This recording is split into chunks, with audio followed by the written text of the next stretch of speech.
देवादिदेव सदाशिव के चरणों में नारद का प्रणाम।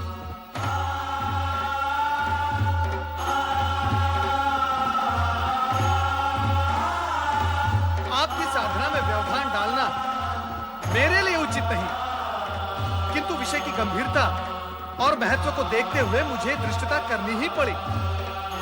देवर्षि, जब आप स्वयं कह रहे हैं कि विषय महत्वपूर्ण और गंभीर है, तो आपने जो किया वो धृष्टता कैसे? अपने आने का मंतव्य बताइए। प्रभु, दक्षपुत्री देवी सती अत्यधिक व्याकुल और पीड़ित हैं।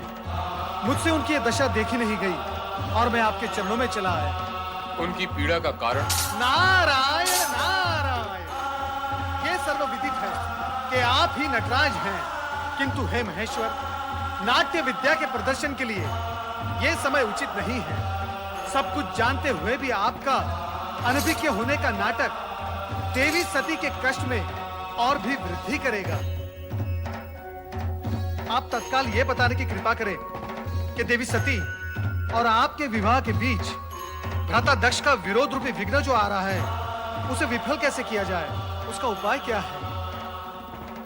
किसी भी प्रकार की दुविधा की स्थिति में नंदाव्रत कन्याओं की कामना पूर्ति का सर्वोत्तम उपाय है। हे देवऋषि, अब ये मत पूछ बैठेगा कि नंदाव्रत क्या है। हे देवेश्वर, आश्चर्य है, सृष्टि का भार स्वयं पर लिए हुए भी आप विनोदपूर्ण वार्तालाप कैसे कर लेते हैं? नारायण नारायण। देवी सती की आराधना का परिणाम क्या निकलेगा, यह जानना मेरे लिए तो असंभव है, किंतु हे महेश्वर, आपकी लीला आप ही जाने।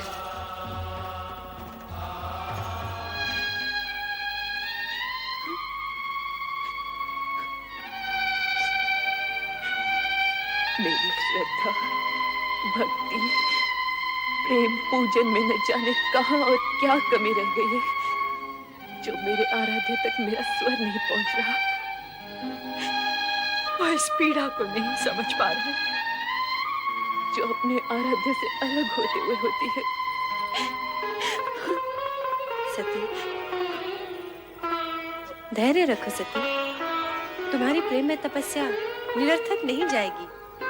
तुम्हारे स्वामी आएंगे, अवश्य आएंगे। ये सत्य कहती है पुत्री, तुम्हारे मन कामेश्वर अवश्य आएंगे, किंतु तभी जिस पल विधाता ने उनका आना निश्चित किया होगा। तो फिर मिलन की उस पल की प्रतीक्षा में मैं तब तक यहाँ बैठी रहूंगी जब तक मेरे स्वामी आकर मुझे स्वीकार न कर ले। पुत्री, ये बालोचित हट तुम्हें शोभा नहीं देती। चलो घर चलें। माते, आप तो स्वयं स्त्री हैं, किसी की पत्नी भी है। आप भी मेरी विरह जनित व्याकुलता को नहीं समझ पा रही। समझती हूँ पुत्री, किंतु तेरे पिता का क्रोध मुझे भयभीत कर रहा है। किसी अमंगल की कल्पना मुझे आतंकित कर रही है। ये हट उचित नहीं पुत्री, घर चल। नहीं माते। नारायण नारायण। प्रणाम देवर्षि। मंगल हो देवियों, मंगल हो। देवी सती, आपके लिए देवाधिदेव भोलेनाथ शिवशंकर का एक संदेश है। शीघ्र सुनाइए देवर्षि। आपके और उनके विवाह के बीच जो बाधाएं आ रही हैं, उनके लिए नंदाव्रत करना आपके लिए उत्तम रहेगा। नंदाव्रत? हाँ, मनचाहा पति पाने की दिशा में नंदाव्रत एक सिद्ध उपाय है। यही महेश्वर का कथन है। देवियों, चाहे तो आप भी इसका प्रयोग कर सकती हैं। नारायण नारायण। शीघ्र बताइए देवर्षि, इस व्रत को करने का विधि विधान क्या है? तुम लोगों को ठिठोली सुन रही है और मेरे यहाँ प्राण जा रहे हैं। माते, कृपया आप घर के लिए प्रस्थान करें और नटखट बहनों को भी अपने संग ले जाएं। किंतु हमें भी तो व्रत की विधि सीखनी है ना माते? हमें भी सीखनी है माते। जैसे तुम्हारी इच्छा पुत्री। कल्याण हो। शीघ्र बताइए देवर्षि, व्रत की विधि क्या है? बताइए देवर्षि। नारायण नारायण। व्रत की बात शांतिपूर्वक सुननी होगी। देवियों, इतनी उतावली मत करो। मैं आपको व्रत की विधि अवश्य बताऊंगा, परंतु आप सबको मेरी एक बात माननी होगी। वो क्या देव ऋषि? सबसे पहले देवी सती नंदा व्रत करेंगी और इनका व्रत पूर्ण होने तक आप सब इनकी हृदयपूर्वक सहायता करेंगे और व्रत की विधि का इन्हें स्मरण कराते रहेंगे, क्योंकि ये व्रत 1 वर्ष में पूर्ण होगा और 1 वर्ष तक तिथियों के अनुक्रम से विविध सामग्रियों से आपको भगवान महेश्वर का पूजन एवं स्मरण करना होगा। जागरण के साथ साथ उपवास भी करना होगा। अन्य विधियां आपकी बहनों को मैं अवगत करवा दूंगा, ये आपको स्मरण कराती रहेंगी। मुझ पर आपने जो उपकार किया है उसके लिए मैं सदा आभारी रहूंगी देव ऋषि।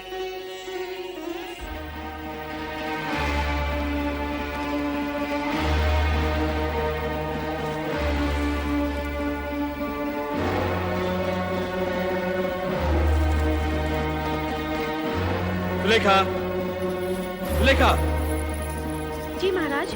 तुम्हारी स्वामी कहाँ गई हैं? वो नदी स्नान को गई है महाराज। नदी स्नान? वो भी इस कुबेला में? नहीं नहीं, कदाचित वे राजकुमारी सती के साथ हैं।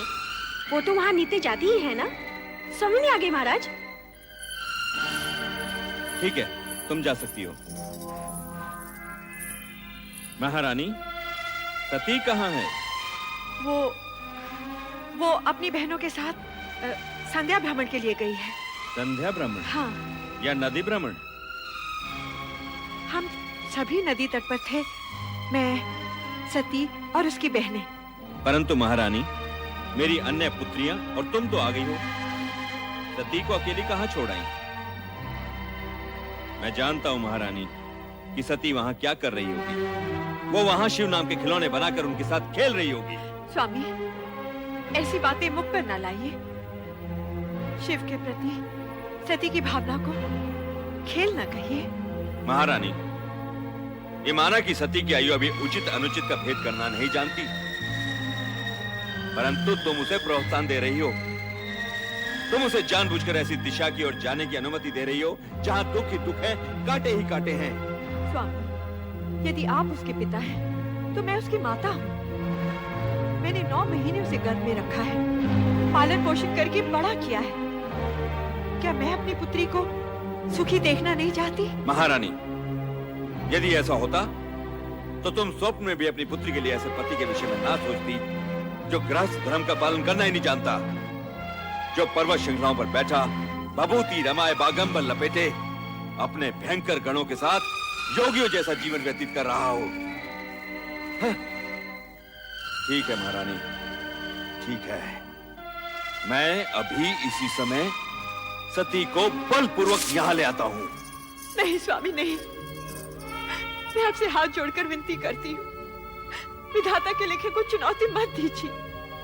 सती की साधना भंग करके पाप के भागी मत बनिए। आपका ये एकमात्र पाप आपके जीवन भर के पुण्यों का फल आपसे छीन लेगा। आप चिंता छोड़िए स्वामी, और परिस्थितियों की नौका को समय की धारा में छोड़कर निश्चिंत हो जाइए और सती को उसकी आराधना करने दीजिए। स्वामी, सती को उसकी आराधना करने दीजिए।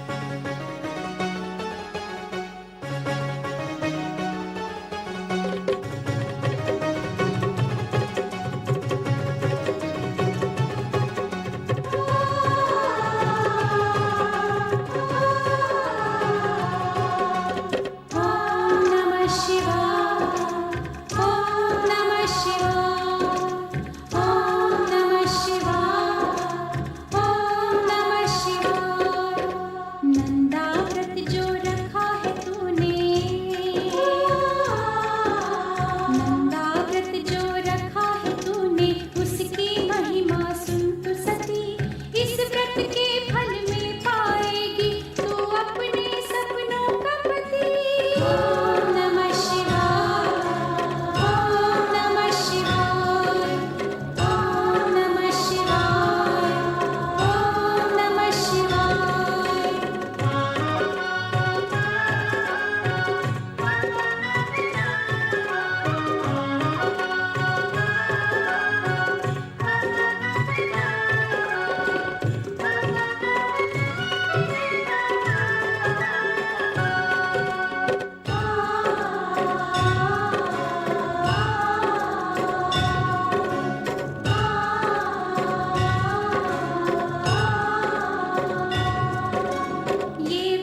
सती, प्रभु आप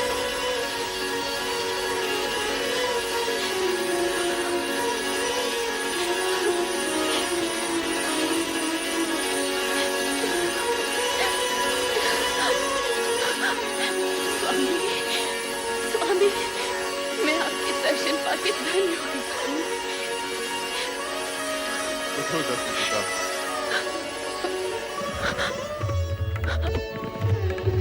समर्पण एवं निष्ठा भाव से किए गए तुम्हारे व्रत से हम प्रसन्न हुए।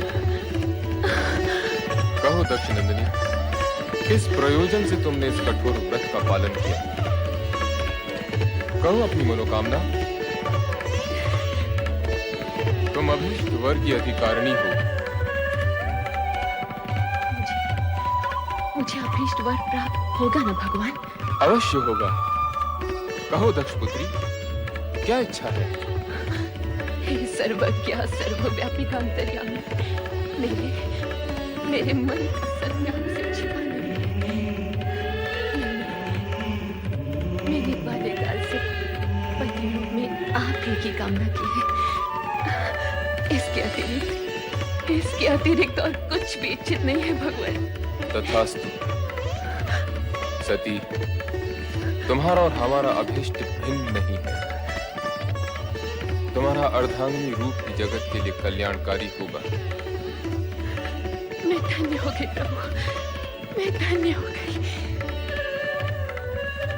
मेरे अभीष्ट और अपने वरदान की पूर्ति के लिए प्रभु आप शीघ्र ही मेरे पिताश्री से इस संबंध को निश्चित कर विवाह का आयोजन करें। ऐसा ही होगा प्रिय।